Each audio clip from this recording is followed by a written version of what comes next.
Una buena parte de los accidentes cerebrovasculares isquémicos se asocian a fibrilación auricular y estos ACV usualmente suelen ser más extensos y suelen ser más graves que los que no se asocian a cardioembolismos. De hecho, más o menos el 20 al 25% de las ACV se asocian a una fibrilación auricular y es por eso que el médico de atención primaria y cualquier médico que tenga atención y relación con los pacientes con una fibrilación auricular debe estar familiarizado y debe ser avisado en su diagnóstico, en su tratamiento por lo menos inicial y en su enfoque en el servicio de urgencias. Es por eso que le damos la bienvenida a la charla de fibrilación auricular con un repaso de los puntos más destacados de la guía del 2019. Esta guía Esta charla va dirigida a estudiantes, internos, residentes y médicos rotantes por el Servicio de Medicina Interna de Urgencias del Hospital Militar Central. No pretende ser una guía de tratamiento, tampoco un estándar de calidad, simplemente es material para apoyar el estudio y facilitar así el enfoque de la rotación. Antes de revisar la guía, es importante saber que la guía del 2019 puntualmente no es una nueva guía, es simplemente una actualización de algunos puntos que se han modificado a lo largo de estos años desde la última guía desde el 2014, de modo que ustedes deben primero leerse la guía del 2014 para así poder ver la actualización del 2019. Y aunque pues yo les recomiendo que se lean esa guía, realmente hay una guía que yo recomiendo mucho más y es la del 2016 de la revista colombiana de cardiología. Realmente me parece que es más completa en fisiopatología, en tratamiento en enfoque. Obviamente es del 2016 y está ya algo desactualizada, pero pues ya con lo que iremos viendo a lo largo de esta charla podremos completar un poco más lo que faltó en esa guía, pues por cuestiones de tiempo. Antes de revisar esa guía debemos saber un poco de epidemiología. Esta charla va dirigida también a internos y estudiantes y por eso debemos revisar rápidamente las bases de fibrilación auricular y el tratamiento y lo que se hace hasta este momento para así poder dar luz a la actualización que nos trae la AJA en el 2019. Y en general la fibrilación auricular va apareciendo a lo largo de la vida, aumentando su riesgo. El riesgo es distinto para hombres o mujeres, en donde los hombres tienen en general durante toda su vida un riesgo del 26% de hacer una fibrilación auricular y las mujeres un 23%. Y esta afecta a 33 millones de personas en el mundo. Vean que a lo largo que van pasando los años, probablemente por cambios en la estructura y en la conducción eléctrica a nivel auricular, va aumentando la prevalencia de fibrilación auricular. Vean como antes de los 60 años es muy raro encontrar una fibrilación auricular, pero después de los 75 a 84 años ya aumenta, más del 10% de los pacientes tienen una fibrilación auricular, no siempre sintomática. Y los mayores de 80 años, la población ya anciana, más o menos un tercio, presentan fibrilación auricular. La fibrilación auricular es una patología demasiado importante y es un problema de salud pública porque aumenta el riesgo de accidente cerebrovascular y de cardioembolismos.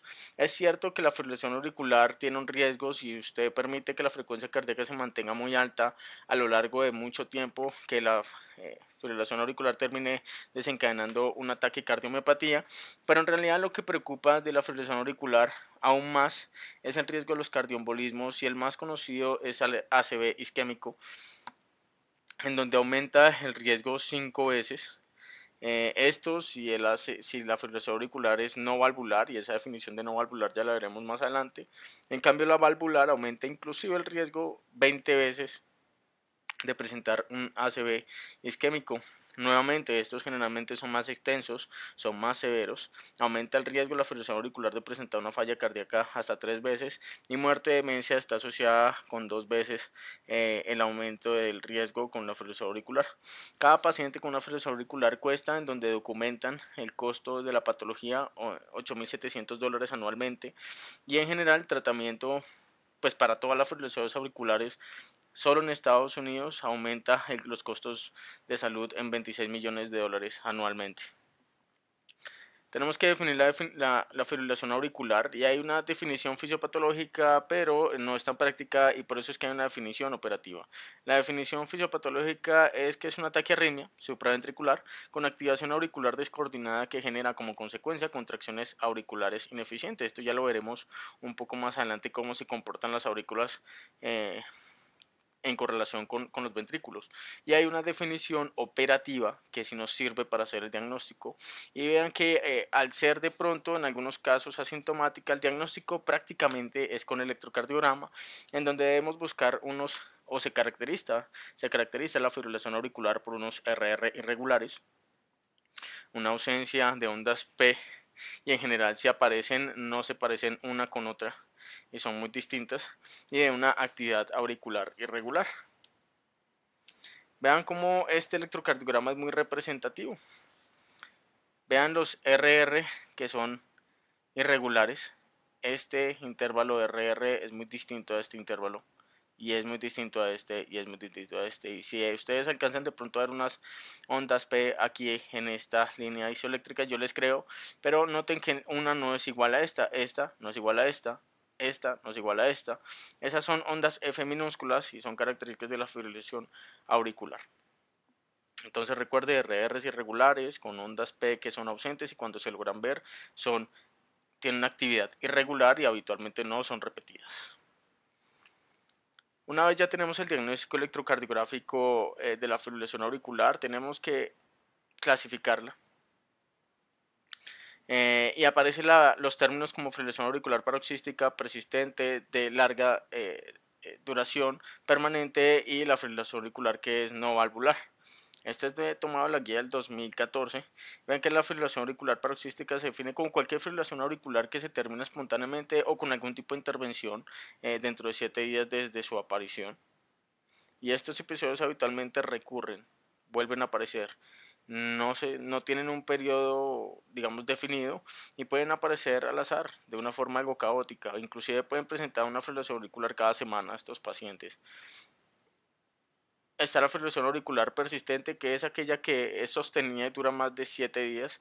Y está la de larga data o la fibrilación auricular crónica, que es aquella que tiene más de 12 meses de duración. Y ya está la fibrilación auricular permanente, que es un término, digamos que no solo habla de tiempo, sino que también es un paciente que tiene una fibrilación auricular, digámoslo así, de larga data, permanente, persistente, perdónenme, y que ya digamos que el médico y el paciente han aceptado que no van a cardiovertirla y que pues todos los esfuerzos se enfocan ya no a una cardioversión y un retorno al ritmo sinusal. De modo que la fibrilación auricular podría eventualmente cambiar de permanente a de larga data. Porque si el paciente en algún momento cambia de parecer o el médico encuentra un nuevo tratamiento, digamos imaginando un poco algún caso hipotético, él podría, hey, vamos a cambiarte a un ritmo ahora sinusal con un nuevo método y pues obviamente pasa de permanente a larga data, ¿listo? La fibrilación auricular antes nos la definían como que debía haber una ausencia de estenosis mitral o los pacientes con una prótesis de válvula cardíaca, una reparación valvular mitral. Esto ya cambió. Realmente la fibrilación auricular valvular son toda aquella fibrilación auricular asociada a una estenosis mitral moderada o severa o asociado a una prótesis metálica mecánica asociada al paciente. ¿Cuál es la fisiopatología de la fibrilación auricular? Es demasiado compleja. Hay que saber que hay una fibrilación auricular que generalmente no se asocia a ningún factor de riesgo y aparece de forma idiopática, pero en general la fibrilación auricular más frecuente se asocia a algunos factores de riesgo y desde ahí parte la fisiopatología. Esa fibrilación auricular que no tiene una causa clara y que es idiopática y no se asocia a ninguna otra enfermedad de base se llama como long fibrilación auricular o con fibrilación auricular solitaria. No la vamos a tocar aquí porque la fisiopatología es algo controvertida, es incierta. Y si vamos a hablar de la fibrilación auricular más frecuente, que es la que se asocia a factores de riesgo. Entonces aparecen algunos factores de riesgo para que aparezca una fibrilación auricular como hipertensión, obesidad, apnea del sueño, hipertiroidismo, o alcohol y drogas. Todo esto lo que hace es un cambio de remodelación a nivel auricular, dados por fibrosis, dilatación, isquemia, dependiendo del factor de riesgo, infiltración, por ejemplo en sarcoidosis, o hipertrofia en caso de pronto de alguna sobrecarga de presión y volumen.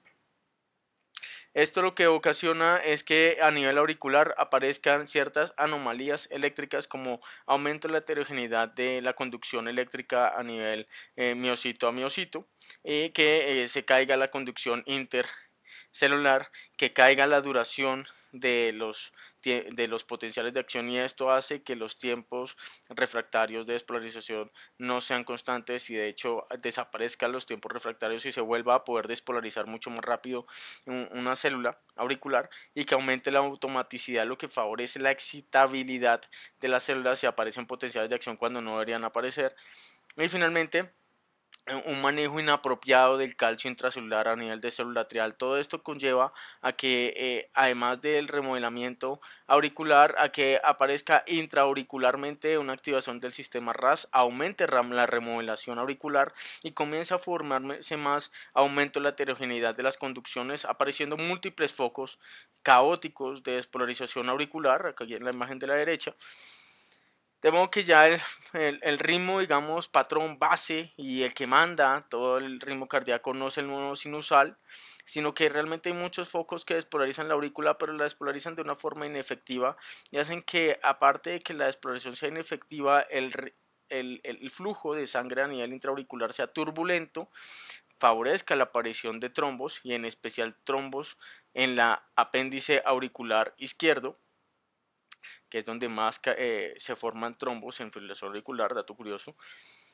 Eh, y al aparecer esas descargas caóticas no permiten que haya una contracción y una patada auricular, se pierde el 30% del llenado ventricular al final de la diástole.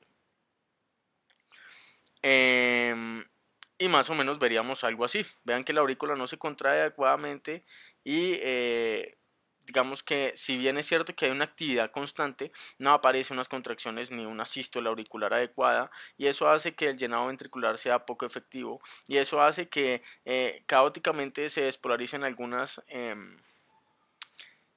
las aurículas y algunos de estos impulsos se transmiten a través del nodo sinoauricular, del nodo auriculoventricular, otros no se transmiten, pero los que sí se logran transmitir de forma muy rápida pueden acelerar la frecuencia cardíaca y con el tiempo dilatar el miocardio y generar un ataque y cardiomiopatía.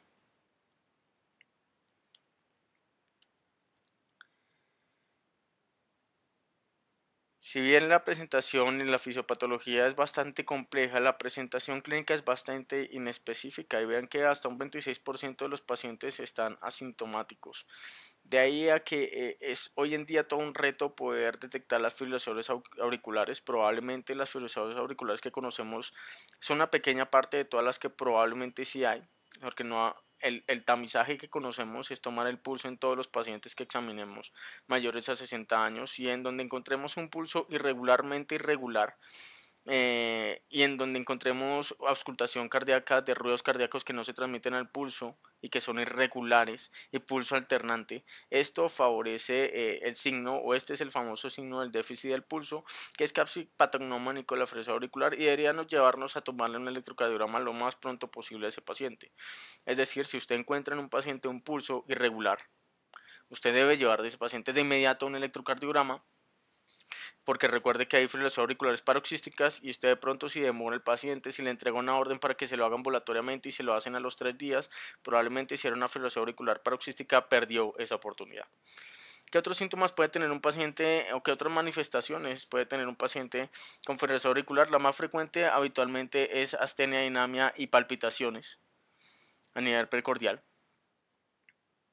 Este es el estudio FIATE en España, en donde encontraron que el 26% de los pacientes están asintomáticos, pero hay otros como síntomas inespecíficos, astenia, dinamia, palpitaciones, síncope es una presentación muy infrecuente, pero no imposible de fibrilación auricular. Algunos pacientes ya llegan con una falla cardíaca y el 20% se les encuentra una fibrilación auricular. Hasta el 20% de los fibrilaciones auriculares se presentan, de nuevo debutan con una falla cardíaca. Algunos ingresan inclusive con isquemia o angina con el esfuerzo. Y hay un porcentaje de pacientes que cuando hacen un accidente cerebrovascular se les encuentra concomitantemente una fibrilación auricular, y es por eso que en todo paciente que encontremos y sospechemos una ACV deberíamos hacer un electrocardiograma. Entonces ya tenemos el diagnóstico electrocardiográfico, sabemos que la presentación clínica es atípica y conocemos la fisiopatología de la fibrilación auricular. ¿Cuáles son nuestros objetivos? Ya tenemos, ya una vez con el diagnóstico de fibrilación auricular, ¿cuáles son los objetivos del tratamiento? Y una vez tenemos el diagnóstico de fibrilación auricular, debemos documentarlo con un electrocardiograma de 12 derivaciones, porque el resto de la guía nos habla de un paciente ya con una fibrilación auricular documentada. Tenemos que evaluar las enfermedades y comorbilidades asociadas y qué tan sintomático está el paciente. Eso lo hacemos con el puntaje de ERA, que aparece al lado derecho de la pantalla. Y además de hacer el diagnóstico y eventualmente mirar cómo está la función cardíaca de este paciente, deberíamos evaluar si este paciente es candidato a anticoagulación o no, porque tenemos que prevenir el accidente cerebrovascular. Entonces debemos llevar a ese paciente a una anticoagulación, excepto si es un paciente de bajo riesgo. Miren cómo hacemos este enunciado. Debemos anticoagular todas las fibrilaciones auriculares, excepto si el paciente tiene un bajo riesgo de ACV o si el paciente tiene una contraindicación específica para anticoagulación. Con esto quiero decir que la gran mayoría de las fibrilaciones auriculares deberían ser anticoaguladas. Ya lo veremos más adelante, el tema preocupante de anticoagulación en fibrilación auricular. Después de que definamos eso, tenemos que evaluar si a ese paciente le vamos a controlar el ritmo cardíaco o la frecuencia cardíaca, es decir, si queremos llevarlo a un ritmo sinusal, pero a veces es imposible o no es necesario y simplemente debemos controlar la frecuencia cardíaca. Y si logramos controlar la frecuencia o elegimos el ritmo, debemos evaluar si eso mejora los síntomas del paciente, porque si no los mejora tenemos que adicionar otro tratamiento, una segunda elección de control de frecuencia o control del ritmo, y si a pesar de eso no mejora el paciente, nuestra tercera línea sería un tercer antiarrítmico o ablación, que ha demostrado que mejora la mortalidad del estudio Cabana. Y finalmente tenemos que buscar sus comorbilidades y darle un tratamiento adecuado. Tenemos que considerar, pues tratar adecuadamente las otras comorbilidades, diabetes, hipertensión, falla cardíaca. Y aquí nos mencionan un medicamento importante que son los IECAs y los ARA2. Los IECA y los ARA2 previenen la aparición de fibrilación auricular, disminuyen la aparición de fibrilación auricular, pero no la aparición de nuevos episodios. Es por eso que en todo paciente que tiene una indicación por antihipertensivo o con falla cardíaca, uno siempre debería plantearse si ese paciente tiene riesgo de fibrilación auricular, y si es así, debería intentar ponerle un IECA o un ARA2 para evitar fibrilación auricular. Pero una vez ya se instaura el diagnóstico, ya no ponerle un IECA o un ARA2 ya no va a disminuir los nuevos episodios de fibrilación auricular.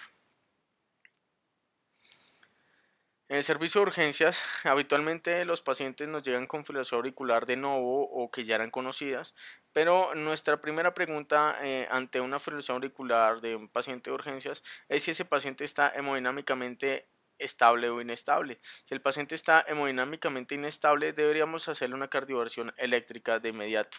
¿Cómo sabemos que está con inestabilidad hemodinámica? Tiene unos criterios, que son el paciente que se asocia con dolor torácico isquémico, con dificultad respiratoria, con edema pulmonar, con signos de con hipotensión, perdón, o con alteración del estado de conciencia. Esos 5 parámetros se definen como inestabilidad hemodinámica y deberían ser llevados a una cardioversión eléctrica. Si su paciente no tiene esos criterios, se considera que no tiene inestabilidad hemodinámica y se considera una fibrilación auricular estable. Y usted debe mirar ahora la frecuencia cardíaca si está aumentada o no. Aumentada se refiere a 110 por minuto. Antiguamente se hablaba de que la frecuencia cardíaca idónea en los pacientes con fibrilación auricular era de 80 o de 100 en reposo o de 110 con el ejercicio, pero hoy en día ya sabemos que si somos de pronto un poco laxos con esa frecuencia cardíaca, con que la tengamos por debajo de 110 por minuto, que se llama control leniente de la frecuencia cardíaca, estamos bien. Entonces, nuevamente, el paciente no está inestable y su frecuencia cardíaca está mayor a 110 por minuto, es una frecuencia rápida. ¿Qué deberíamos hacer con este paciente? Debemos controlar la frecuencia o controlar el ritmo. La mayoría de las veces no conocemos la fibrilación auricular si es de novo, si ha tenido episodios previos, y como son asintomáticos un 26% de los pacientes, muchas veces ya vienen haciendo fibrilaciones auriculares de forma crónica. De modo que si el paciente lleva más de 48 horas de duración de su fibrilación auricular, o si no sabemos cuánto lleva con fibrilación auricular, Y si usted no tiene un ecocardiograma transesofágico a la mano que le descarte que tenga un trombo auricular, asuma que son crónicas. Y ante eso es preferible controlar la frecuencia. ¿Cómo controlamos la frecuencia de los pacientes con fibrilación auricular? Tenemos que hacernos unas preguntas. Si este paciente tiene preexcitación, bueno, más adelante una diapositiva aparecerá, y ya veremos cómo se ve la preexcitación. Entonces deberíamos elegir un antiarrítmico de clase 1 o amiodarona. Pero si no tiene preexcitación y tiene una falla cardíaca asociada, deberíamos elegir un cronotropo negativo inotrópico como dioxina o amiodarona. Pero si ese paciente de pronto tiene una frecuencia demasiado rápida y estamos en un contexto agudo, no nos interesa tanto cardiovertirlo porque no está inestable y podríamos ponerle un beta bloqueador o un calcio antagonista no dihidropiridínico o amiodarona IV. Hay que recordar que la amiodarona IV es un antiarrítmico y usted probablemente lo puede llevar a un ritmo sinusal hasta en un 60% de los casos. Y si finalmente el paciente no tiene ninguna de esas y su frecuencia está normal, pues elija de pronto controlar su frecuencia, su respuesta ventricular o su frecuencia cardíaca. Y si el paciente persiste con síntomas, pues intente controlar el ritmo y si no lo logra, pues llévelo a una cardioversión eléctrica. Obviamente ya veremos cuáles son las condiciones y la preparación de esos pacientes. Elegimos control de frecuencia cardíaca y de control ventricular de nuestros pacientes, entonces lo que tenemos que hacer es controlar las comorbilidades, ¿cierto? Y evaluarlas, perdón, con qué viene este paciente, qué más presenta. Entonces, si el paciente tiene una fibrilación auricular y queremos controlar su frecuencia ventricular, tenemos que preguntarle si tiene hipertensión o si tiene una falla cardíaca con fracción de eyección preservada. En ese caso, un beta bloqueador, un calcio antagonista no dihidropirínico lo va a hacer muy bien. Reevaluaríamos ese paciente y si persiste con la sintomatología le podemos poner un antiarrítmico.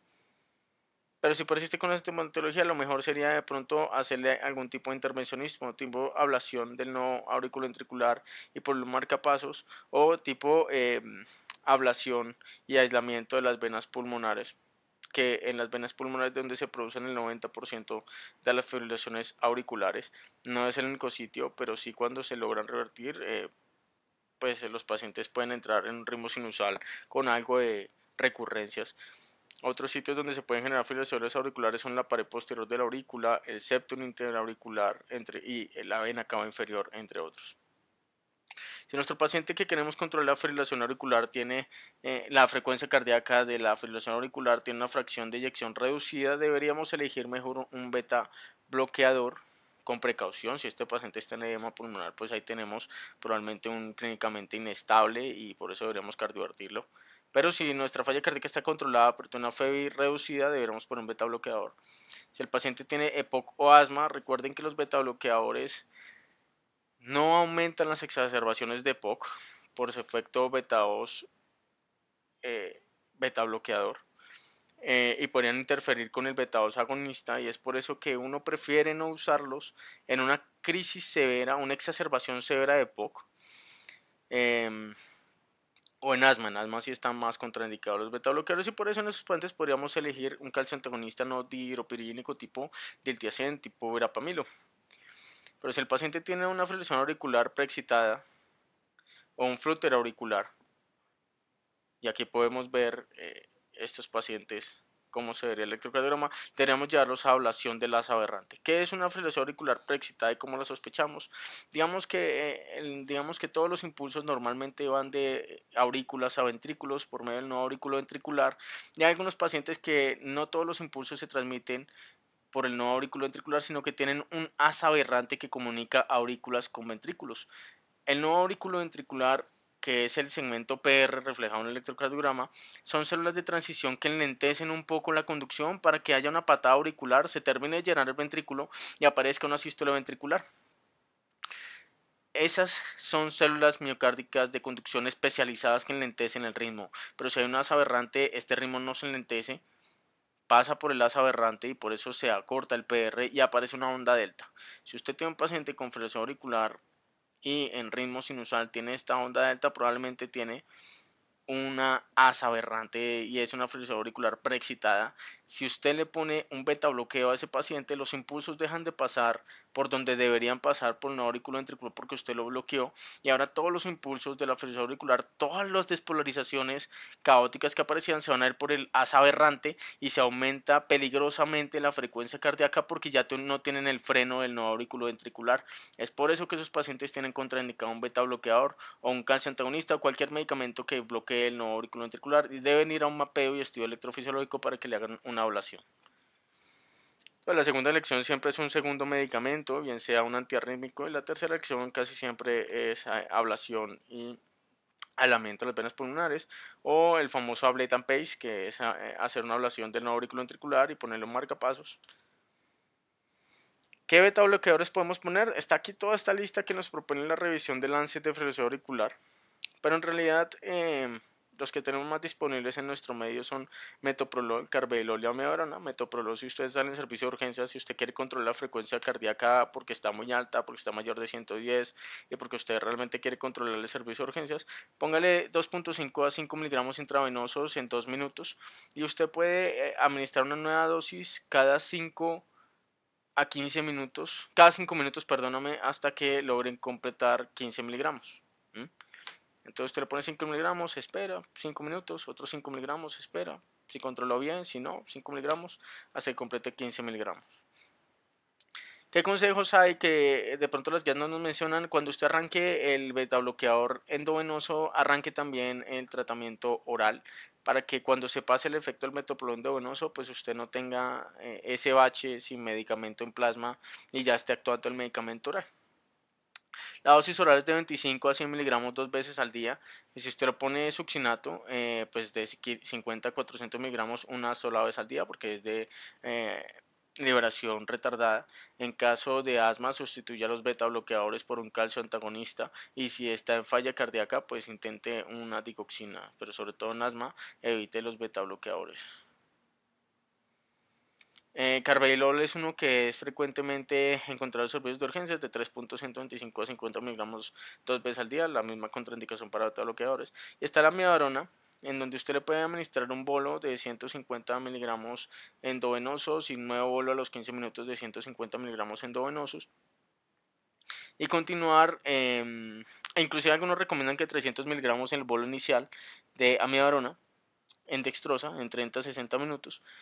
Algunos, si realmente el inserto recomienda que sea por un acceso venoso central, y luego completas 1 gramo dentro de las siguientes 24 horas, esto es 1 miligramo por minuto por las siguientes 6 horas y luego 0.5 miligramos por minuto por las siguientes 18 horas. Y una vez usted ya tenga impregnado al paciente, lo puede pasar a 200 miligramos una vez al día.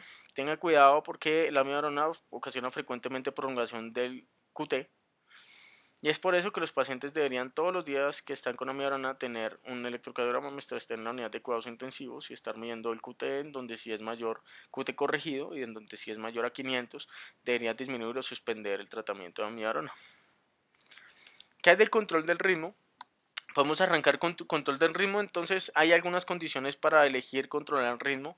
Entonces nuevamente, si el paciente está en el servicio de urgencias y tiene inestabilidad hemodinámica, recordémoslo: dolor torácico, disnea, hipotensión, alteración del estado de conciencia, edema pulmonar. Si su respuesta es sí, pues obviamente llévale una cardioversión eléctrica. Pero si su respuesta es no y esa fibrilación auricular lleva menos de 48 horas, usted debería administrar lo más rápidamente posible un anticoagulante tipo heparina subcutánea y llevarlo de pronto a una cardioversión.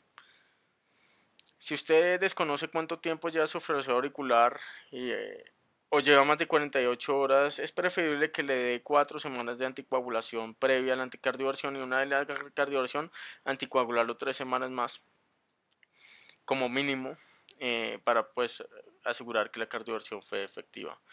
Una vez usted elige qué tipo de cardioversión le va a hacer farmacológica, tiene que mirar si ese paciente tiene enfermedad cardíaca estructural, esto es hipertrofia ventricular o una FEBI reducida, porque si tiene estructuralidad es mejor la amiodarona, porque otros como flecainide y propafenona aumentaron la mortalidad en ese grupo de pacientes. Es por eso que en pacientes que no tienen estructuralidad es preferible ponerle antiarrítmicos de clase 1, y en pacientes que tienen estructuralidad es preferible ponerles amiodarona.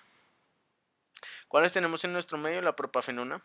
Hay que recordar que la propafenona bloquea los canales de entrada rápidos de sodio, prolonga el PR, prolonga el QRS y debería hacerse un electrocardiograma a los 3 días después del inicio para poder escalar las dosis.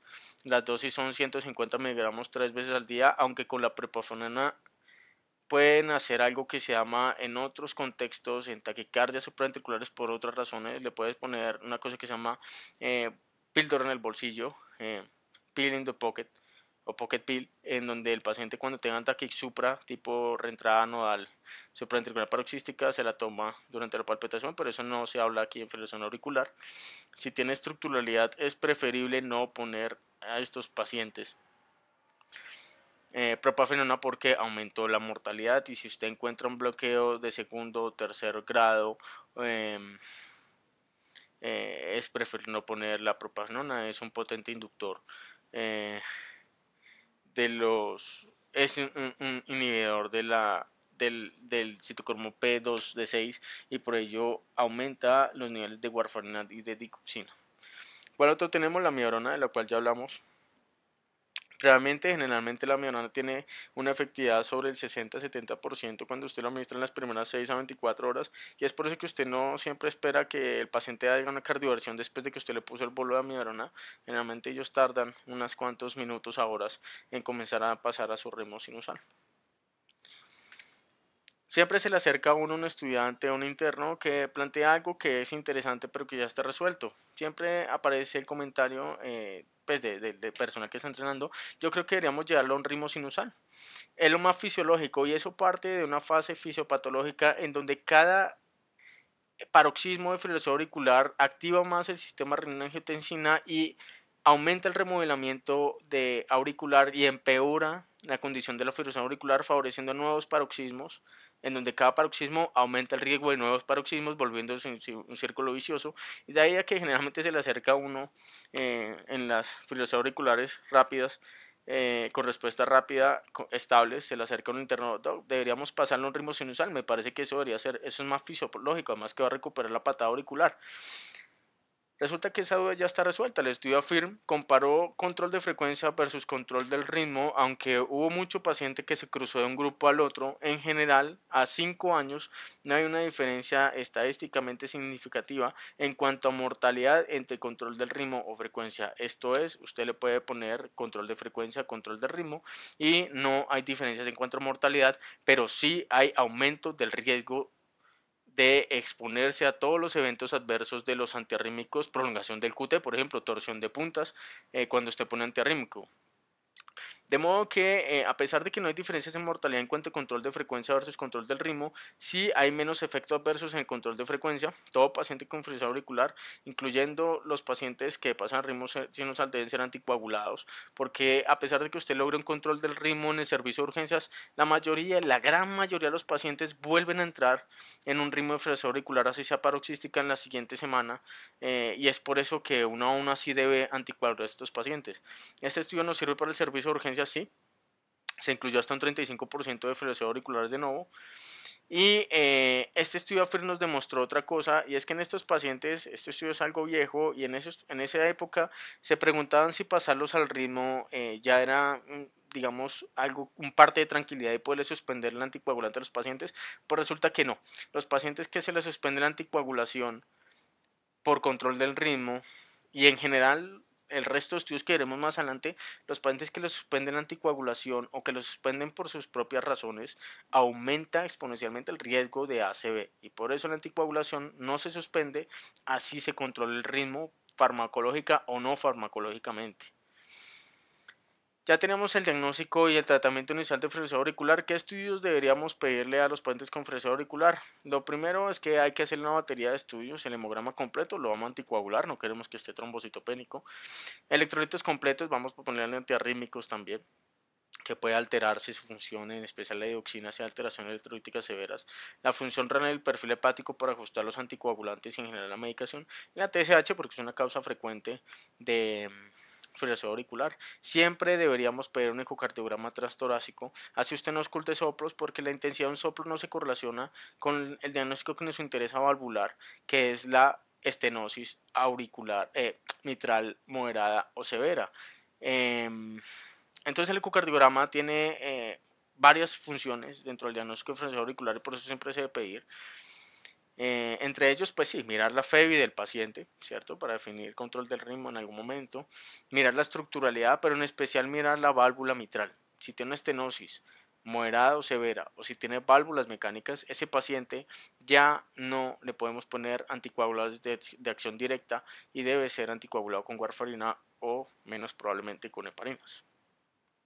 Entonces el ecocardiograma transtorácico es ideal para ver todo lo que les acabo de mencionar, aunque si usted lo que quiere es hacer una cardioversión de ese paciente programada o preferiblemente, o si usted lo va a hacer de urgencias, usted debería hacerles un ecocardiograma transesofágico. Recuerde mucho atrás de esta charla cuando hablábamos de que la fibrilación auricular genera trombos, en especial en el apéndice auricular izquierdo.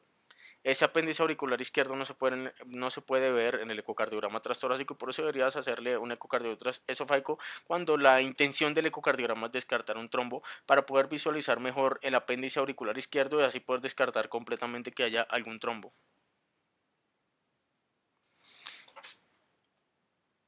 Ya hablamos de control de ritmo, control de frecuencia en fibrilación auricular, que es importante el diagnóstico inicial, pero vamos ahora a uno de los grandes pilares del tratamiento de la fibrilación auricular. La fibrilación auricular aporta una gran parte de los accidentes cerebrovasculares y esto aporta una gran parte de discapacidad en el mundo y de mortalidad a nivel mundial y es por eso que hay que aprender a anticoagular a los pacientes. Debemos anticoagular a un paciente con fibrilación auricular. Tenga en cuenta lo siguiente. Los ACV asociados a fibrilación auricular suelen ser mayores, más grandes y más graves que los no relacionados a fibrilación auricular. El riesgo relacionado con fibrilación auricular depende de otros factores de riesgo cardiovascular, por eso también debe controlarse estrictamente las comorbilidades cardiovasculares del paciente. En algunos países del mundo y en algunas regiones, como por ejemplo en Europa, que hay países desarrollados, la anticoagulación no supera el 70% de todas las fibrilaciones auriculares y esto probablemente está en relación con el miedo que en general se tiene con el sangrado asociado a los anticoagulantes, que la mayoría de las veces está injustificado porque está claramente demostrado que el médico, digamos, vamos a hablar algo coloquial, al ojo, detecta o tiende a sobreestimar el riesgo de sangrado de lo que realmente el paciente lo tiene y por eso no debe utilizar escalas objetivas para determinar el riesgo de sangrado en esos pacientes. No solo es preocupante la falta de iniciativa para iniciar anticoagulantes y el temor de pronto mayor a los anticoagulantes que es el sangrado, sino que también los pacientes aportan a una falta de adherencia al tratamiento en donde el 21 al 50% de los pacientes abandonan el tratamiento anticoagulante y ya vimos que eso empeora el riesgo de ACV.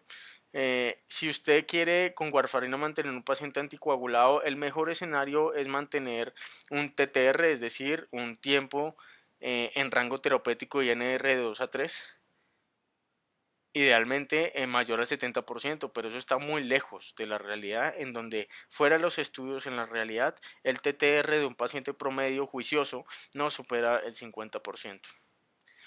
Pero la warfarina disminuye hasta un 64% el riesgo de ACV comparado con no poner ningún tratamiento.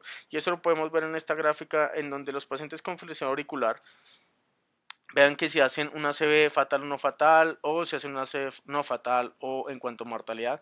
¿Qué pasa con los pacientes de fibrilación auricular que no les ponemos ningún tratamiento anticoagulante? Vean cómo aumenta los ACVs fatales y no fatales. En cambio, si usted anticoagula el paciente con fibrilación auricular, es casi lo mismo que no la tuviera. Casi lo mismo.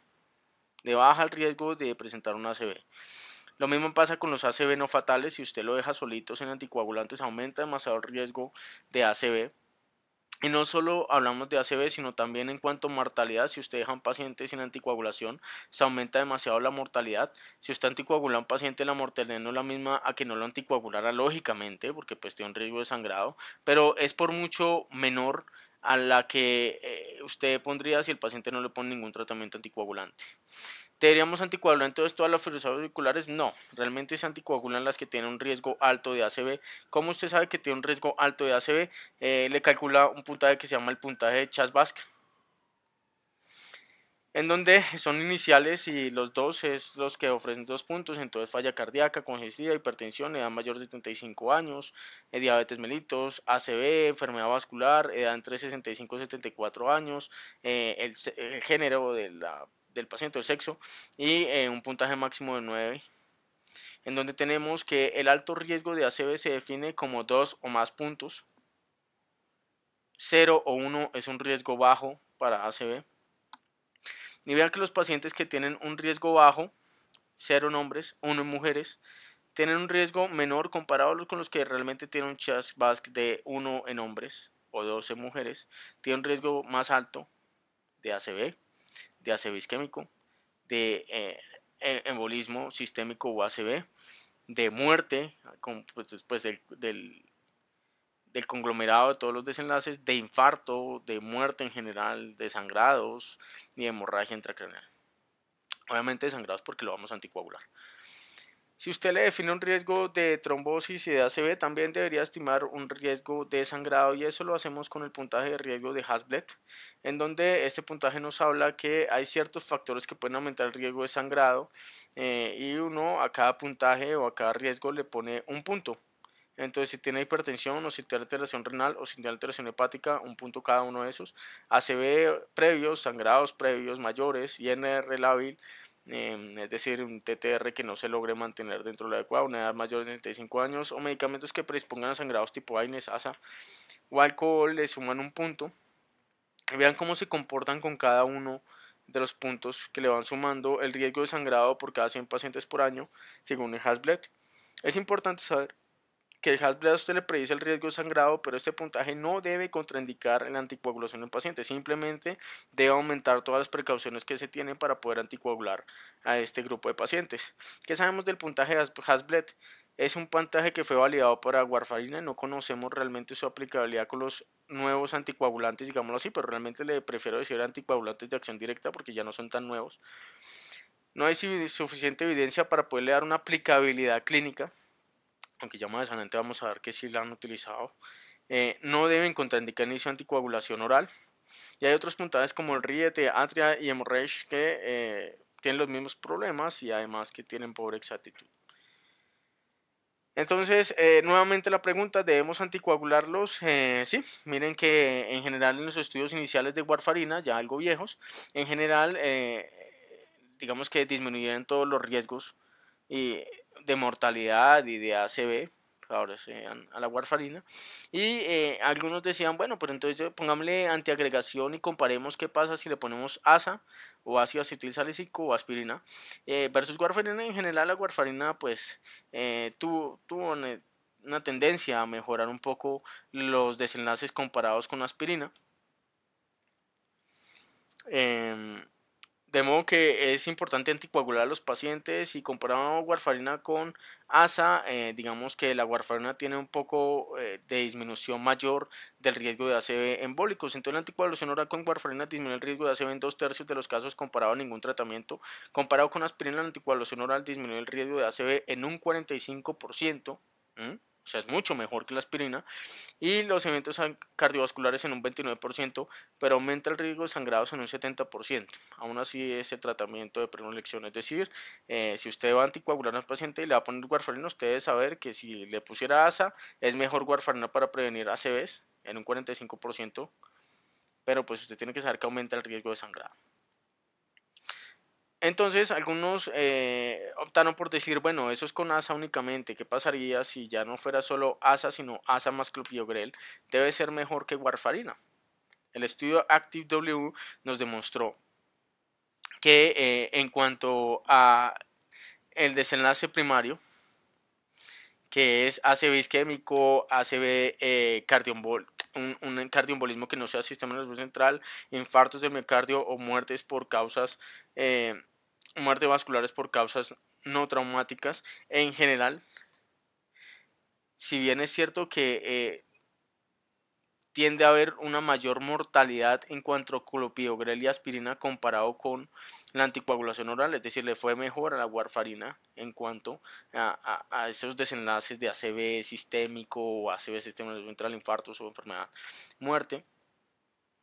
En cuanto a ACV, también es mejor anticoagular al paciente con warfarina que inclusive ponerle la doble antiagregación. Entonces no debería antiagregarse doble al paciente anticoagulado, al paciente con frenazón auricular que tiene indicación de anticoagulación.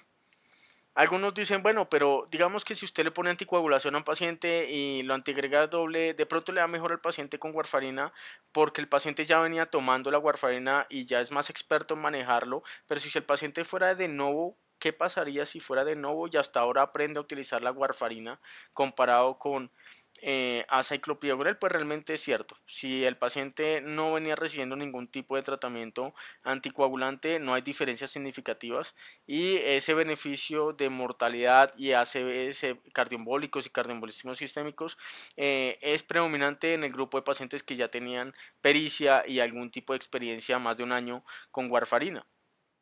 En cuanto a los sangrados, realmente no hay diferencias entre el uno y el otro, si hay una tendencia a menos sangrados con warfarina que con azaciclovir. Entonces, pues es mejor anticoagularlos que ponerles doble antiagregación. Entonces es mejor anticoagular que antiagregar, eso es cierto, pero ¿cuál deberíamos usar?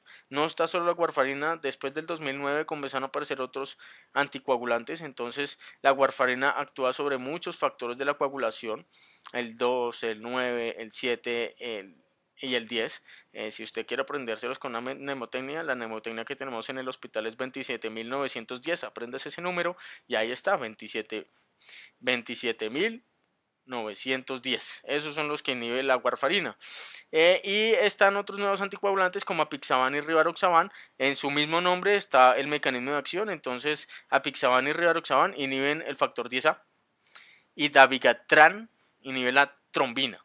¿Ok? Entonces, hay otros de acción directa sobre un factor de la coagulación, en lo que antes llamábamos la vía común de la cascada de la coagulación, que hoy ya sabemos que es solo una, y debemos partir que los pacientes podemos ponerles nuevos antiagregantes siempre y cuando no tengan una fibrilación auricular valvular.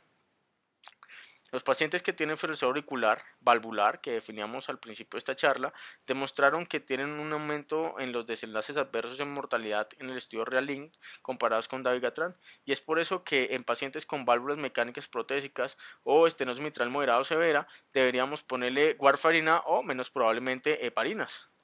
¿Cuáles son los anticoagulantes orales que tenemos disponibles? Está la warfarina, que habitualmente arrancamos con 5 miligramos vía al día y vamos ajustando la dosis según llevando al INR de 2 y 3. Entonces, si está mayor o menor, usted puede ir aumentando, disminuyendo la dosis semanal 20 a 25%, o bueno, dependiendo también qué tan grave esté el asunto. Pero en general 20 a 27% es lo que uno ajusta semanal para ir acercándose al INR. El apixaban 5 miligramos vía oral cada 12 horas. Si el paciente tiene dos de los siguientes tres, menos de 60 kilos, edad mayor de 80 años, una creatinina mayor a 1.5, dos de esos tres debe llevarlo a 2.5 miligramos vía oral cada 12 horas. Rivaroxaban 20 miligramos día. Si su tasa de filtración es de 30 a 49 mililitros por minuto, debe llevarlo a 15 miligramos vía oral al día. Y si es dabigatran, 150 miligramos vía oral cada 12 horas. Y si su tasa de filtración es de 30 a 50 cc por minuto y está tomando ketoconazol o dronedarona, podría, la FDA aprobó una dosis de 75 miligramos vía oral cada 12 horas, que creo que no está en nuestro país. Y algunos optan por poner en mayores de 80 años 110 miligramos vía oral cada 12 horas, pero hay que saber que hay algunos países en el mundo donde esa dosis no está aprobada. ¿Qué sabemos del dabigatran metaxilato? Las características del medicamento, la biodisponibilidad es del 3 al 7%, que depende de un pH gástrico bajo. Entonces se absorbe muy poco, pero con lo que se absorbe tranquilos es suficiente. Depende de un pH gástrico y es por eso que a la molécula le adicionaron ácido tartárico, tartárico es, perdónenme, es tartárico, y por ese ácido que favorece la absorción es que los pacientes tienen intolerancia gastrointestinal y algunos tienen dispepsia. El pico plasmático es a la hora, el metabolismo del dabigatran es por medio de las esterasas y además por la glicoproteína P. No es sustrato, inductor ni inhibidor del citocromo P450, eso es importante para la asociación con otros medicamentos. La vida media en una función renal normal es de 12 a 17 horas porque su excreción renal es de 80% y en alteración leve a moderada es de 14 a 17 horas y en alteraciones renales severas 28 horas. Actúa directamente inhibiendo el sitio de acción de la trombina y de forma de ese efecto anticoagulante. Entonces, ¿cómo se comportan los distintos estudios de dabigatran versus la warfarina? En el 2009 el mundo vio la aparición de los anticoagulantes de acción directa y demostró el dabigatran comparado con warfarina 150 miligramos o 110 miligramos cada 12 horas versus warfarina llevando un INR entre 2 y 3 con un buen TTR mayor al 60%. Los desenlaces primarios de ACV o embolizo sistémico o desenlaces de seguridad o sangrados mayores fueron modificados a favor del dabigatran, en donde los ACV sistémicos o ACVs a sistema nervioso central fueron reducidos de forma significativa con el dabigatran de 150 miligramos comparado con warfarina. Y cuando se comparó 150 versus 110 miligramos, le fue mejor a la dosis de 150 miligramos. La dosis de 150 miligramos vía oral cada 12 horas disminuye los riesgos de tromboembolismo. Y la de 110 miligramos realmente lo que hace es disminuir los riesgos de sangrado comparado con warfarina, pero no disminuye significativamente el riesgo de embolismos sistémicos o a sistema nervioso central. Probablemente por eso la FDA fue reacia a darle de pronto alguna aprobación. En cambio, el dabigatran de 150 miligramos disminuye el riesgo de cardioembolismo a sistema nervioso central o sistémicos, disminuye los ACV hemorrágicos y disminuye la mortalidad por enfermedades cardiovasculares. El dabigatran de 150 miligramos versus 110 miligramos es mejor en cuanto a ACVs, en cuanto a cardioembolismos comparado con 110 miligramos. En cuanto al sangrado, realmente ambas dosis de dabigatran disminuyeron el riesgo de sangrado comparado con warfarina. Y es por eso que en pacientes con fibrilación auricular que son candidatos para anticoagulantes de acción directa, tanto 110 miligramos como 150 miligramos cada 12 horas disminuyen el riesgo de sangrados, pero 150 miligramos cada 12 horas disminuye el riesgo de ACV, embolismos sistémicos y pues también de sangrados mayores. ¿Qué sabemos del rivaroxaban? Ese es el estudio RELY. ¿Qué sabemos de rivaroxaban? El rivaroxaban tiene una disponibilidad de 80 a 100% y se toma con las comidas. El pico plasmático es de 2 a 4 horas. El metabolismo es degradación oxidativa por citocromos, también metabolizado por hidrólisis. Es también un sustrato de la glicoproteína P. La eliminación en materia fecal es de 21% metabolitos y 28% molécula intacta. En cambio, la eliminación renal es de un 66%, 36% como metabolito y 30% como molécula intacta. Tiene una alta excreción también renal. La vida media es de 5 a 9 horas, pero en el anciano se puede prolongar hasta 11 a 13 horas. En el estudio Rocket, el rivaroxaban versus warfarina, digamos que logró disminuir de forma significativa los sangrados críticos, pero no el riesgo de cardioembolismos a sistema nervioso central o sistémicos. No lo logró disminuir de forma significativa, pero sí los sangrados fatales y los sangrados severos y los sangrados intracraneales los disminuyó de forma significativa. Y es por eso que los pacientes con ACV, con fibrilación auricular, riesgo de ACV y que sean candidatos a anticoagulantes de acción directa, el rivaroxaban es mejor en cuanto a sangrados comparado con warfarina, pero no es inferior a la prevención de ACV o embolizos sistémicos.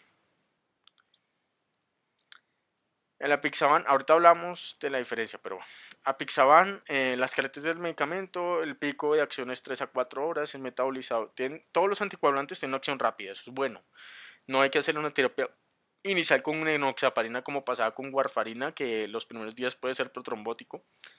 Es metabolizado también por citocromos, al igual que el rivaroxaban. No tiene metabolitos activos y también es sustrato de la glicoproteína P. La eliminación es renal en un 27%, no es dializable y se excreta en un 25% como metabolitos en heces y en orina. Tiene una excreción renal muy baja y eso le da una ventaja, ya veremos por qué. La vida media es de 5 a 6 horas, 12 horas aparentemente luego de varias dosis. Y en el estudio Arístole, ya en el 2011 nos dimos cuenta, vamos a alterar un poquito la cronología porque antes apareció un estudio que vamos a ver más adelante, pero ya en el estudio Arístole vimos cómo el apixaban disminuyó de forma significativa los ACVs, pero vean que los ACV que reduce el apixaban no es a expensas de ACVs isquémicos, sino es a expensas de una disminución de los ACV hemorrágicos. Y si usted pone pues todo el compuesto de ACV, embolismos sistémicos y muerte por cualquier causa, disminuye mortalidad. Y también pues disminuye el riesgo de infarto. Pero entonces pongan cuidado que el apixaban disminuye el riesgo de ACVs, pero a expensas de una reducción de los ACV hemorrágicos, pero no disminuye como tal los ACV isquémicos.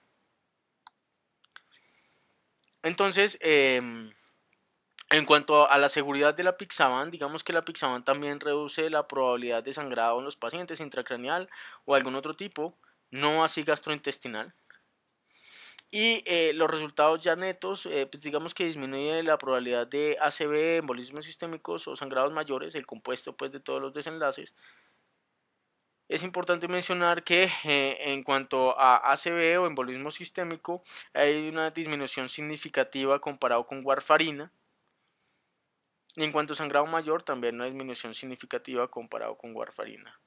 En pacientes con fibrilación auricular, apixaban es superior a warfarina para prevenir los ACVs, ojo, a expensas de los hemorrágicos, no lo mencionan en esa conclusión. El embolismo sistémico causa menos sangrado y disminuyó la mortalidad. Siempre se acerca un interno o un estudiante y nos dice en el servicio, cuando diagnosticamos de nuevo y discutimos el caso de una fibrilación auricular de nuevo, que es bastante interesante, o sea que cuál es mejor que cuál y creo que me casaré con el más seguro. De pronto, ¿qué será más importante para ese paciente? Y siempre la anticoagulación debe ser discutida con el paciente, pero entonces, ¿qué será importante para nuestro interno? Para nuestro interno parece que lo más importante es la dosificación una vez al día. Para otros dirán, no, pero yo voy a elegir uno que disminuye mortalidad, como la Pixaban. Y habrá otro que dirá, no, pero yo prefiero elegir el Pixaban porque disminuye el riesgo de ACV. En cambio, Rivaroxaban no lo hace así. El Rivaroxaban, recuerden que no modificó el riesgo de ACV embolismo sistémico o no. Usted no puede comparar un anticoagulante con otro porque no hay estudios que comparen directamente un nuevo anticoagulante, un anticoagulante de acción directa con otro. Y si usted se basa puramente en los estudios no son homogéneos, ¿ok? El estudio RELAY y el estudio Arístole, es decir, Dabigatran y Apixaban, los pacientes fueron menos mórbidos, donde el CHAS-BAX promedio fue más o menos 2. En cambio, el estudio Rocket de Rivaroxaban, en donde a diferencia de Dabigatran y Apixaban, el Rivaroxaban no pudo disminuir los desenlaces cardioembólicos o de ACV, ese CHAS-BAX en promedio fue entre 3 a 3,5. Entonces los pacientes estaban más mórbidos y por ende, pues obviamente tenían mayor carga cardiovascular, de riesgo cardiovascular, y es por eso que usted no puede comparar directamente un estudio con otro o hacer extrapolaciones de los estudios porque los estudios no son iguales. Debe discutir todas las ventajas y desventajas que tienen los medicamentos. Entonces siempre hay que poner sobre la mesa al paciente que hay uno que es cada 12 horas, que hay otro que eventualmente es solo una vez al día, que no tiene tanto impacto en la enfermedad renal, que la excreción es menos renal que... es menos renal que hepática, que en otros es más renal, y si usted tiene alto riesgo, su paciente tiene alto riesgo de enfermedad renal crónica, pues obviamente usted tiene que elegir uno que de pronto con el tiempo no tenga que cambiarlo, porque su anticoagulación es grave. Y obviamente con el que tenga más adherencias, el paciente dice, no, yo sufro de dispepsia y mucho, y inclusive me toca tomar doble dosis de IVP o de inhibidor de bomba de protones, pues obviamente no le va a poner uno que tenga un ácido en su molécula, sino que tiene que buscar otros. De modo que hay que individualizar cada caso. Doctor, nuevamente el interno o el estudiante se vuelve a acercar y nos hace otra pregunta que también es muy interesante. Creo que tiene un riesgo de sangrado alto. El Hasple le da alto, doc. ¿Por qué no le ponemos ASA? Que me parece que es más seguro, lo utilizamos todos los días y yo no veo tantos sangrados como sí con anticoagulantes. Hay que tener mucho cuidado con esto porque mi paciente tiene mucho riesgo de sangrado, mejor dejémosle aspirina, debe ser más seguro. El estudio antes del Arístole, que se le llama la Averroes, comparaba Pixaban contra aspirina en pacientes que no eran candidatos a warfarina y se dieron cuenta que Apixaban disminuye el riesgo de ACV y embolismos sistémicos de una forma significativa comparado con aspirina, es mucho mejor para prevenir ACVs y no solo eso, sino que es igual de seguro que la aspirina. De modo que la próxima vez que usted planee ponerle ASA a un paciente porque de pronto le da miedo que sangre mucho, o perdón, la próxima vez que usted elija no ponerle anticoagulante a un paciente que porque a usted le da riesgo o le da miedo que sangre mucho, plantéese más bien la siguiente pregunta: ¿yo sería capaz de ponerle ASA para prevenir el riesgo cardiovascular? Eventualmente, porque tiene un riesgo mayor al 10%. Si su respuesta es sí, digamos, pues para esa gracia le ponemos Apixaban, que es tan seguro como el ASA, pero disminuye mucho más el riesgo de ACV y el paciente va a estar con el mismo riesgo de sangrado. Traigo aquí esta tabla, las razones por las cuales se consideró que no eran candidatos para warfarina, y una de ellas es porque los pacientes habitualmente, miren que esto pasa en todas partes del mundo, los pacientes generalmente cuando usted los evalúa, usted cree de pronto que ellos no van a lograr metas porque tienen muchos medicamentos, polifarmacia, y seguramente eso va a interferir con su INR, o el paciente de pronto no va a asistir a un control de INR, no va a estar no va a asistir a los controles porque el seguimiento de INR por warfarina es semanal hasta que se estabilice, después es mensual, la guía después ya no habla que cada 6 meses, cada año, como a veces uno ve. El paciente, de hecho, usted después de proponerle todo, siempre hay que explicarle todo al paciente y usted le explica que eso tiene interacciones, la warfarina está con los alimentos, con la mayoría de los medicamentos. El paciente dijo, no, no quiero warfarina entonces. E incertidumbre para que el paciente siga las indicaciones de los cuidados de la warfarina y vean que eso aporta un grueso de pacientes que rechazan warfarina. Siempre es importante individualizar los pacientes y exponerles todas las ventajas y desventajas de sangrado. A todas estas, realmente, y ya resumiendo todo esto, los pacientes que se anticoagulan con anticoagulantes de acción directa, y que es algo similar a la warfarina, pero en general la acción directa, la probabilidad de que tengan sangrados en general es de un 5%. Y ese 5%, 1%, del 100% de pacientes que anticoagulamos tienen un sangrado mayor. Es por eso que no hay tantos estudios hasta hace poco de qué hacer con los pacientes que sangran. Conclusión, pacientes con fractura auricular en quienes no tienen posibilidad de una warfarina, pues apixaban reduce el riesgo de ACV y embolios sistémicos sin incrementar comparado con aspirina el riesgo de sangrado. Ya está listo nuestro interno y estudiante para leer la guía, porque hay una actualización desde la última guía de fibrilación auricular del 2014, una aparición de nueva evidencia en especial en anticoagulación, terapia ablativa de fibrilación auricular, manejo del síndrome coronario de fibrilación auricular, detección de fibrilación auricular y pérdida de peso. Ya arranquemos propiamente con la guía. Anticoagulación basada en el riesgo. Primero debemos calcular un CHAS-VAS al paciente y tenemos que definir antes del CHAS-VAS si el paciente tiene una fibrilación auricular valvular o no valvular, porque recuerde que la valvular se va con warfarina o con heparinas y la no valvular, warfarina o preferiblemente un anticoagulante de acción directa. Entonces, ¿qué es una fibrilación auricular valvular? Ya lo hemos mencionado muchas veces en esta charla. Estenosis mitral moderada o severa o una válvula mitral mecánica se van con warfarina con indicación de 1B y el dabigatran de hecho tiene una indicación 3. Puede lastimar al paciente, no le pongan a sus pacientes nuevos anticoagulantes. Y en la no valvular, pues cualquier otro tipo de valvulopatía. Cuando vemos anticoagular, el CHAS-VAS, la guía aumenta un poco el listón en donde es 2 o más para hombres y 3 o más para mujeres, y las recomendaciones todas son unas para warfarina, dabigatran, rivaroxaban, apixaban, y aparece uno nuevo, edoxaban. Muchas de las recomendaciones porque incluyen edoxaban, pero edoxaban no hay en nuestro medio y por eso no vamos a hablar en esta charla más de edoxaban.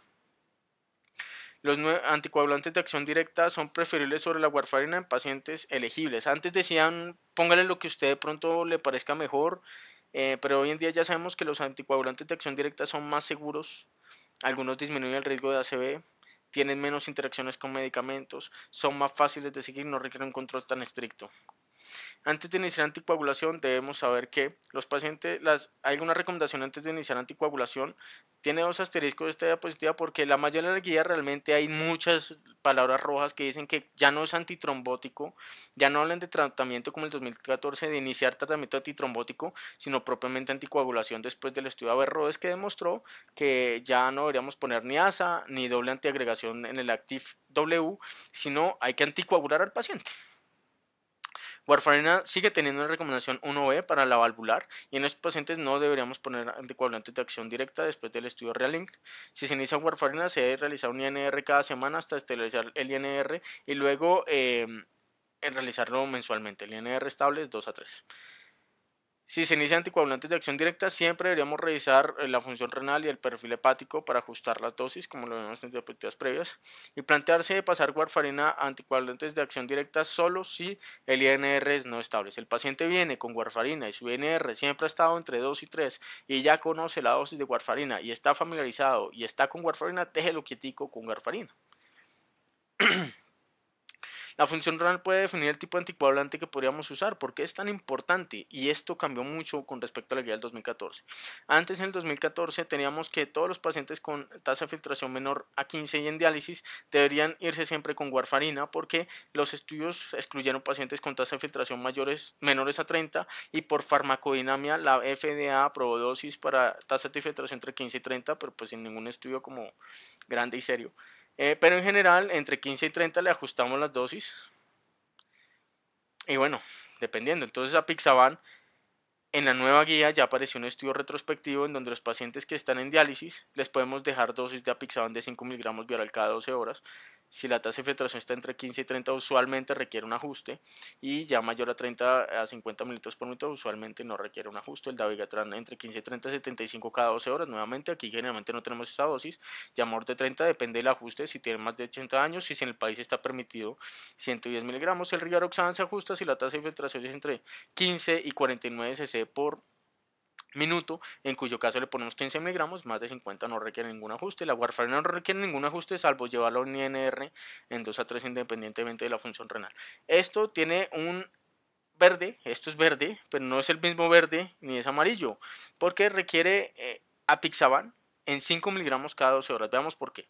Entonces, apixaban para fibrilación auricular y enfermedad renal crónica en diálisis. ¿Es eso cierto? Pues sí, realmente hay estudios que demostraron que en pacientes con enfermedad renal crónica en estadio 5 y que estén en diálisis, no importa si es peritoneal o hemodiálisis, se les puede dejar un anticoagulante de acción directa, llámese apixaban, aprovechando su eliminación solo un 27% por vía renal.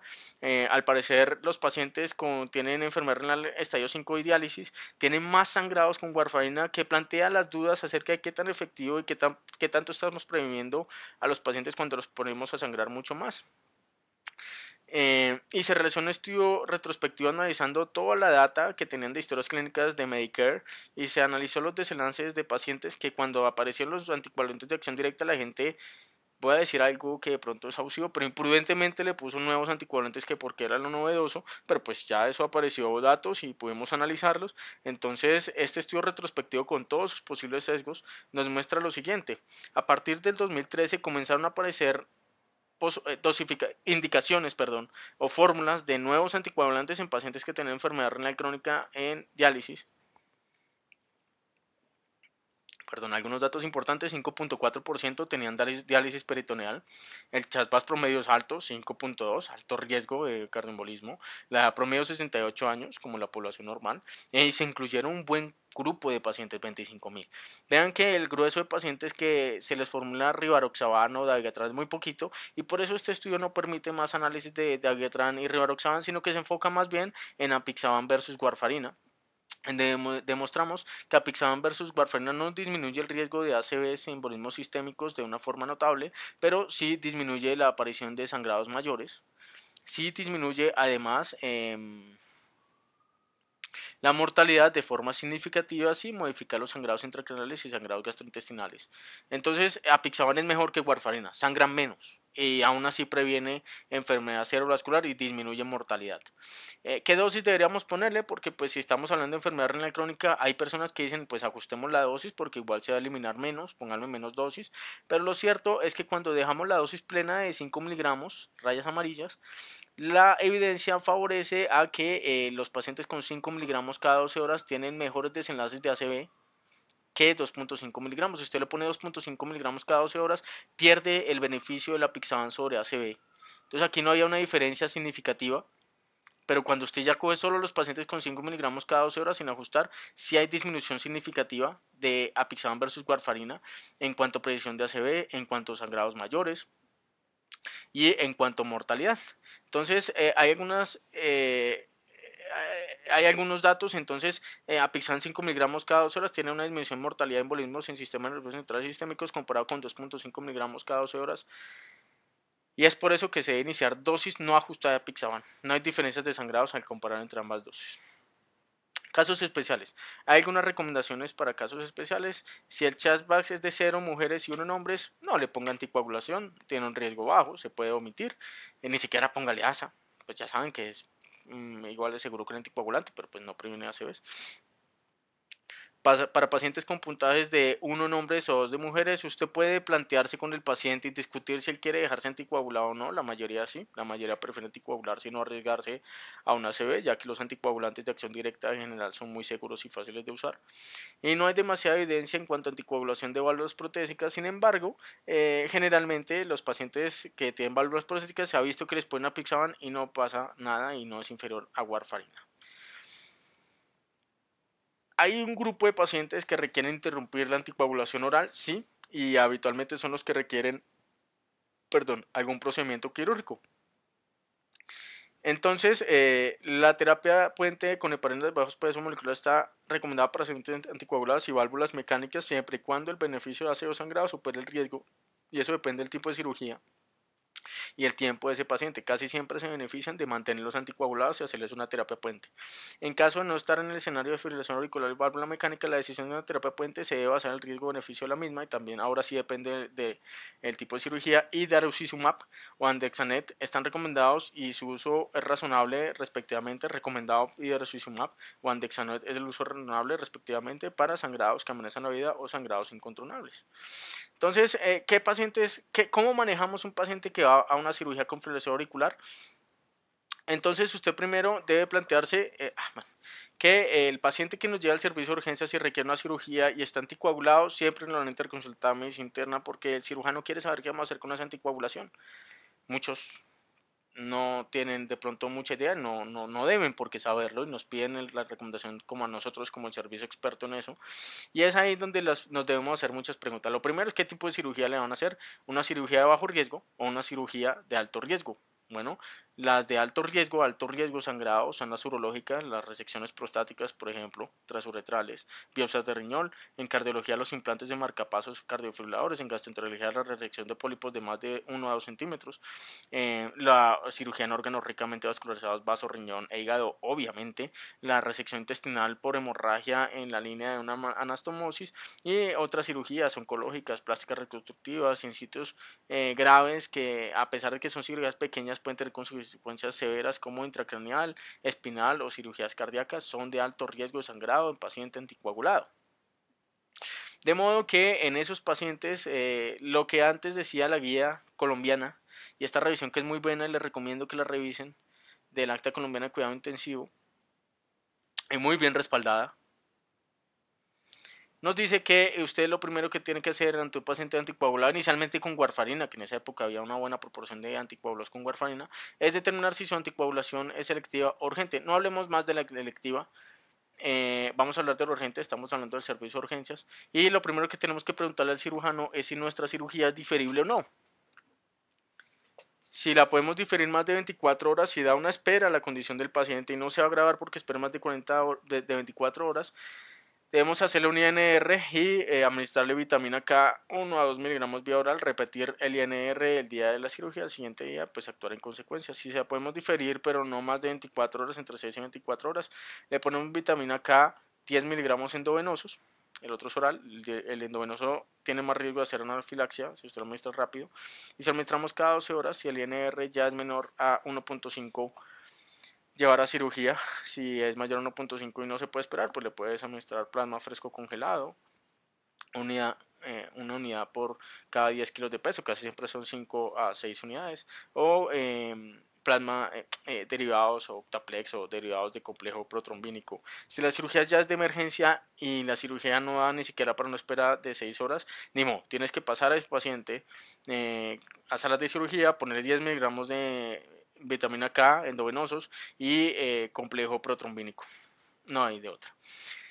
La cirugía electiva y que nos da más de 24 horas y que pronto el paciente lo hospitalizan para eso, a veces viene para una cirugía electiva. Entonces tenemos que mirar el tipo de cirugía que le vamos a hacer a ese paciente, que le va a hacer el cirujano. Si es de bajo riesgo, entonces se puede llevar a la cirugía. Todas estas cirugías se pueden llevar, todas estas pueden pasar a la diapositiva y mirar cuáles son. Se puede llevar a cirugía y asegurar que el INR esté en rango terapéutico y no va a haber ningún problema, no tiene mayor riesgo que otras. Pero si es una cirugía de alto riesgo, tenemos que evaluar el riesgo de trombosis si se interrumpe la anticoagulación. Si el riesgo de trombosis es alto, que generalmente son las fibrilaciones auriculares valvulares, tenemos que hacer una terapia puente. según el estudio Bridge, que vamos a ver más adelante, teóricamente la terapia puente no sirve, pero ojo que ese estudio tiene unos criterios de exclusión, ya los vamos a ver, ¿listo? Si el riesgo de sangrado es bajo, un CHAS-VAS de 2, 3, ese paciente le podemos hacer una terapia, suspender la warfarina sin terapia puente y hacer la cirugía. ¿Cómo es una terapia puente? Se hospitaliza el paciente, ingresa el paciente, suspendemos la warfarina, al día 3 le hacemos un INR si está menor a 2, obviamente que tenemos que asegurarnos que esté en rango terapéutico porque si está menor a 2, hacemos lo que hacemos en el día 3, arrancamos heparina de bajo peso, 24 horas antes suspendemos la heparina, el día 0 hacemos la cirugía, reiniciamos la warfarina y la heparina 12 a 72 horas dependiendo del riesgo de sangrado, siempre asegurando hemostasia.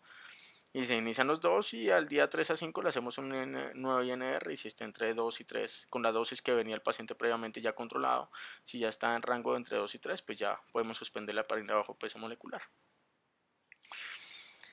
En cambio hay otros tipos de anticoagulantes de acción directa, ¿cierto? Que ya no se manejan con terapia puente y lo que tenemos que hacer es mirar nuevamente si la cirugía es de bajo riesgo o de alto riesgo.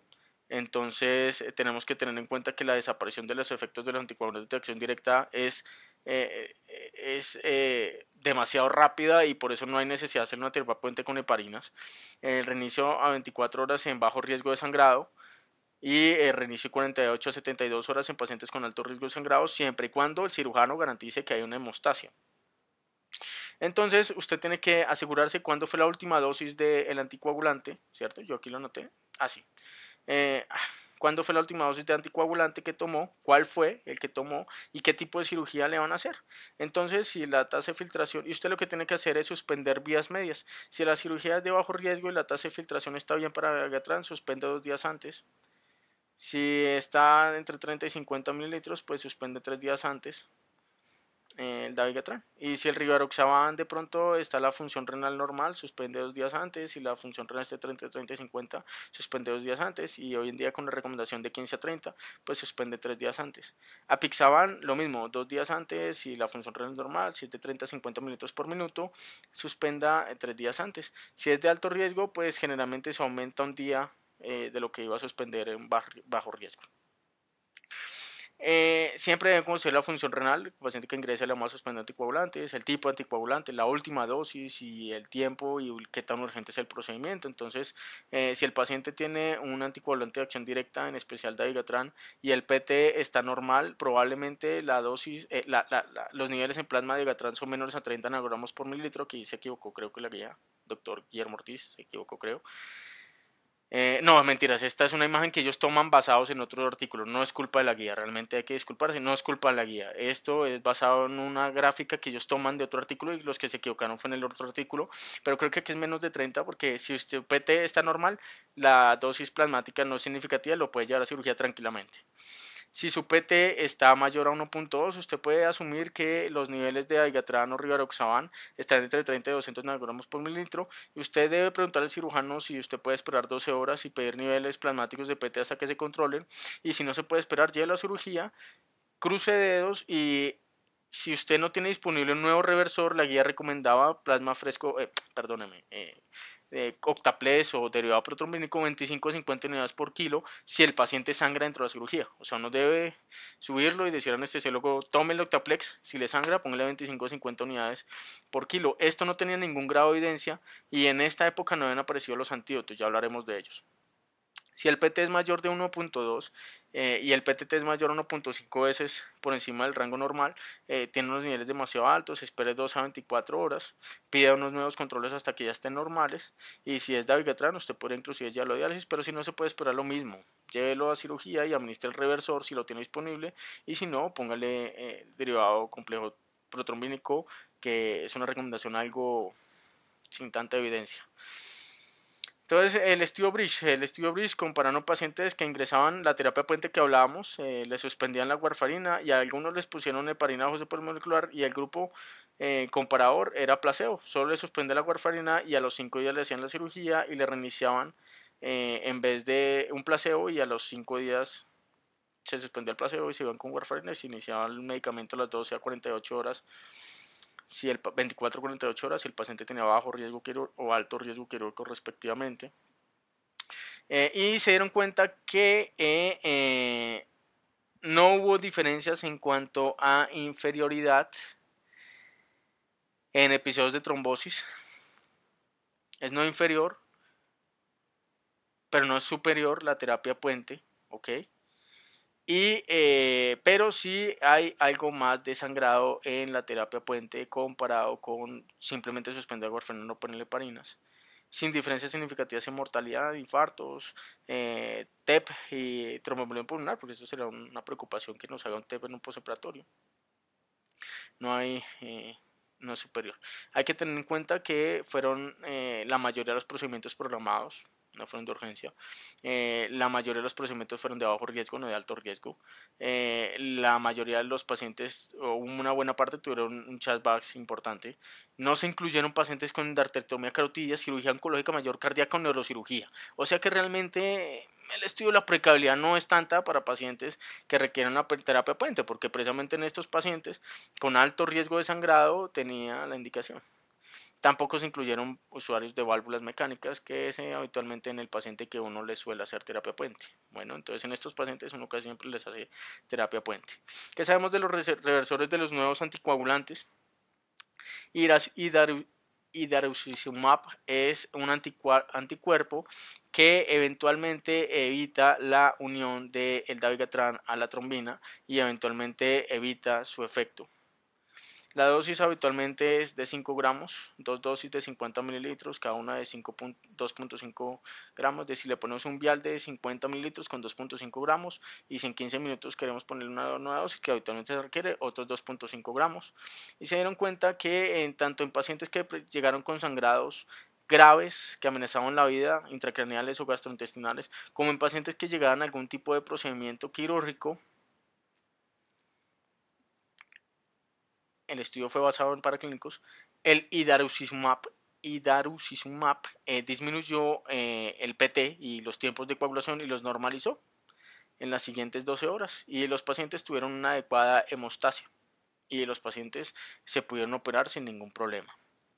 Entonces, datos a tener en cuenta: la mortalidad fue 18.8%, pacientes en ambos grupos, tanto en el grupo A, que fue de sangrados mayores, como el grupo B, o sangrados importantes, como el grupo de pacientes de procedimientos quirúrgicos, muy por debajo de los escenarios de pacientes con patologías, con los mismos pacientes que venían con warfarina, que son mortalidades hasta un 50%. La mayoría de los pacientes con sangrados emergentes presentaban una buena hemostasia entre 2.5 a 3 horas y la mayoría de los pacientes que los iban a operar a las 1.6 horas ya se pudieron operar sin problema después de que se pusieron idarucizumab.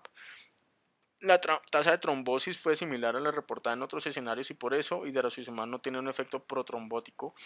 Y los eventos trombóticos que hubieron en el estudio fue porque no les iniciaron anticoagulación a esos pacientes y pues obviamente hicieron trombos por su procoagulabilidad propiamente por su condición crítica.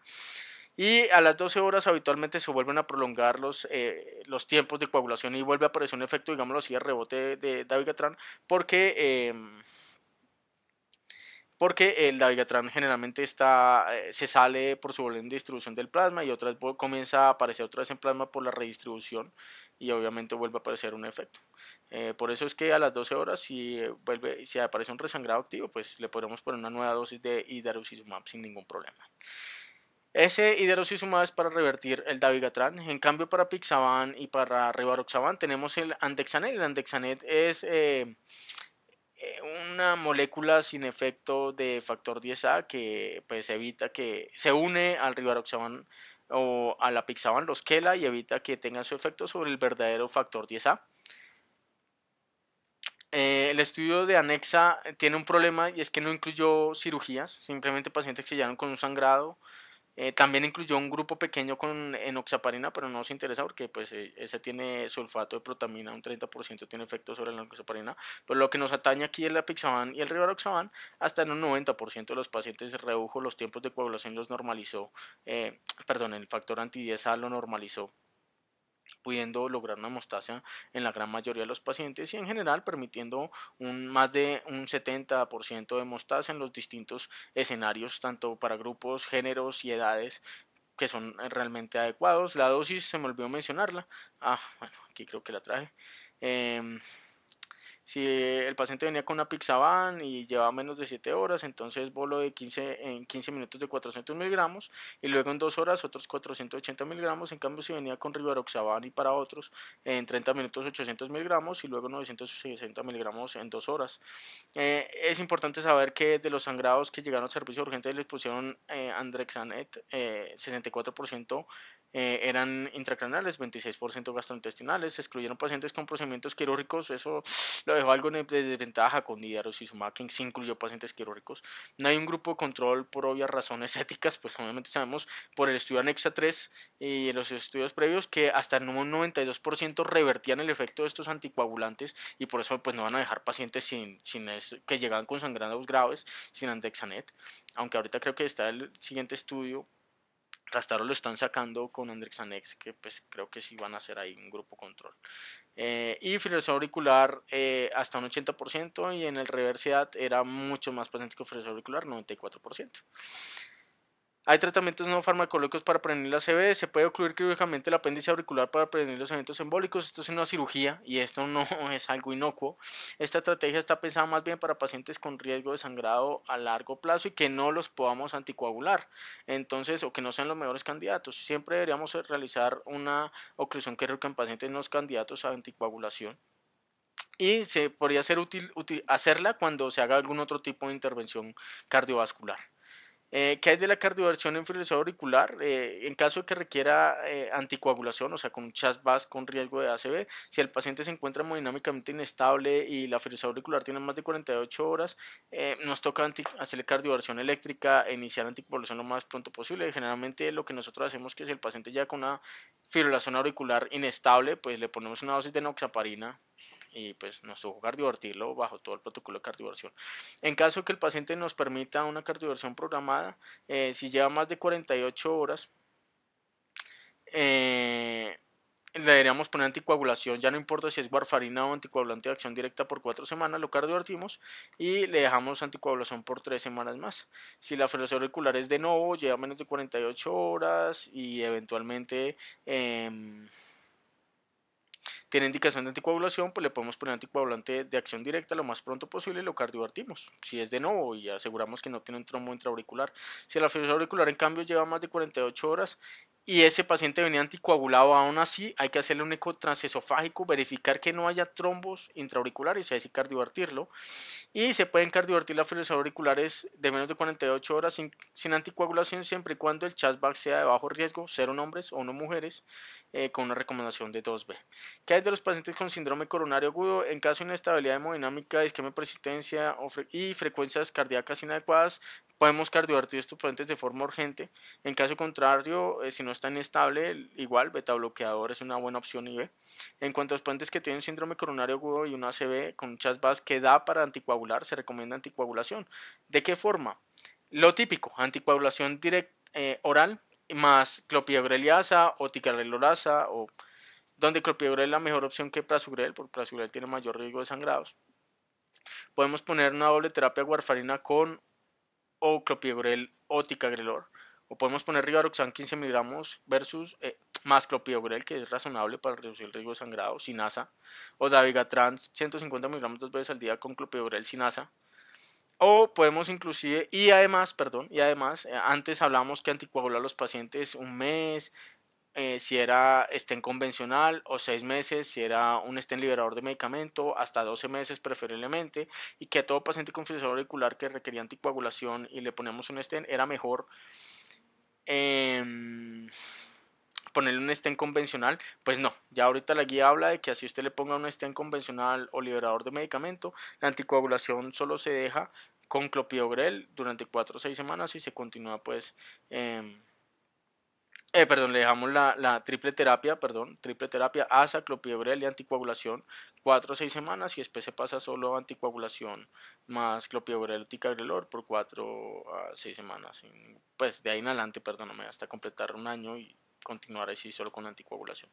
Y esto aparece después de unos estudios que compararon. Este inicialmente es del grupo de rivaroxaban, este es el estudio Pioneer, en donde comparó dosis de grupo 3, grupo 2, grupo 1, rivaroxaban 15 miligramos más clopidogrel, rivaroxaban 2.5 miligramos más azaciclovir o warfarina más terapia antiagregante dual, y se demostró que, digamos que el riesgo de ACV y los riesgos cardiovasculares fueron reducidos significativamente en cuanto a perdón, estos son estudios de seguridad, perdón. Los riesgos de sangrado son exactamente los mismos para las dos dosis pequeñas, pero tienen menos riesgo de sangrado comparados con warfarina más terapia antiagregante dual. Los desenlaces secundarios hablan más de desenlaces cardiovasculares, en donde realmente se redujo el riesgo cardiovascular con los grupos de rivaroxaban. Entonces, en general, poner rivaroxaban 15 o 2.5 miligramos en general disminuye el riesgo de sangrado, pero la dosis habitualmente de 2.5 miligramos no es superior a 15 miligramos más clopidogrel, y por eso eventualmente deberíamos dejar la dosis de rivaroxaban 15 miligramos más clopidogrel, porque pues realmente no son inferiores a la terapia de warfarina más terapia dual antiagregante, y si son superiores a 2.5 miligramos más terapia antiagregante dual con el mismo riesgo de sangrado. En cambio, en el estudio Redual se comparó Dabigatran 150 versus la triple terapia, warfarina más doble antiagregación, y se dieron cuenta que eventualmente, digamos que Dabigatran hace exactamente lo mismo, tiene el mismo menos riesgo de sangrado, pero finalmente terminan teniendo el mismo riesgo de desenlaces cardiovasculares, entonces es una buena opción. Vean por ejemplo cómo el desenlace primario de sangrados mayores lo reduce Dabigatran más clopidogrel de forma significativa, y el desenlace de muerte o revascularización pues cardiovasculares no lo reduce significativamente. Entonces son tratamientos realmente efectivos sin aumentar el riesgo de infartos en esos pacientes. Entre pacientes con fractura auricular que tienen PC, el riesgo de sangrado es más bajo entre aquellos que recibieron dabigatran 150 miligramos más clopidogrel que en aquellos que reciben la triple terapia. Es no inferior para tratamientos tromboembólicos. Y el estudio Augustus de apixaban, este sí disminuye el riesgo de, es un estudio de factorizado 2x2, en donde compararon no solo apixaban contra warfarina, sino aspirina versus placebo, siempre les ponían a los grupos clopidogrel o ticagrelor, y se dieron cuenta que apixaban ocasionó menos sangrados y es superior a la warfarina, y la aspirina ocasiona más sangrados que el placebo. Y es por eso que cuando les ponemos apixaban, clopidogrel y placebo les fue mejor en los resultados de sangrados comparados con los otros grupos triple terapia o apixaban y placebo y aspirina más clopidogrel. En cuanto a mortalidad, realmente disminuyó mortalidad el grupo de apixaban. El grupo de aspirina no tuvo diferencias significativas con placebo, por eso no es necesario ponerla, y por eso es mejor poner apixaban, clopidogrel y placebo. ¿Qué es de los pacientes? Estos inmediatamente ponen el stent. Bueno, entonces algo arriesgado, pero pues ya está documentada la evidencia. Entonces nuevamente, apixaban 5 miligramos cada 12 horas más clopidogrel, o dabigatran 150 más clopidogrel, o rivaroxaban 15 miligramos más clopidogrel. Otros temas interesantes resueltos. Realmente cuando usted tiene un CDI o un marcapasos y encuentra una cosa que se llama LARGE o episodios de frecuencia atrial rápida, debería hacerle un relator de eventos para casos no conclusivos donde no se puede hacer el diagnóstico de fractura auricular, porque hay que diagnosticarla y disminuir el riesgo de ACV. Entonces siempre que encuentre con un CDI o un marcapasos un episodio de frecuencias atriales rápidas, que habitualmente dura más de 6 minutos, pues póngale un relator de eventos y asegúrese que no tenga una afección auricular. Y en pacientes que tenemos una ACV y no le encontramos con un Holter y electrocardiograma una afección auricular, son candidatos, y es criptogénico, no se encuentra ninguna otra causa, son candidatos para llevarlos a otros registros, un Holter prolongado o un relator de eventos, e intentar buscar fibrilación auricular, porque hasta un 20-40% de los ACVs criptogénicos, o sea, sin ninguna causa clara, realmente tienen una fibrilación auricular. ¿Qué es del sobrepeso y obesidad? En el tratamiento no farmacológico de la fibrilación auricular, pacientes con índice de masa corporal mayor a 27 kilos, hay que reducirles el peso y hay que meterles un programa de pérdida de peso, porque la disminución en el peso disminuye el número de episodios de fibrilación auricular, disminuye el tiempo acumulado de fibrilación auricular, disminuye la reducción de la severidad de los episodios de fibrilación auricular y disminuye la carga de síntomas asociados a fibrilación auricular. Es así como finaliza la guía de fibrilación auricular del 2019. Espero que esta charla les haya sido muy útil. El resto de dudas, comentarios, sugerencias se los agradeceríamos durante la rotación y espero pueda ser el mejor material de apoyo para sus estudios. Muchas gracias, nos vemos en la rotación.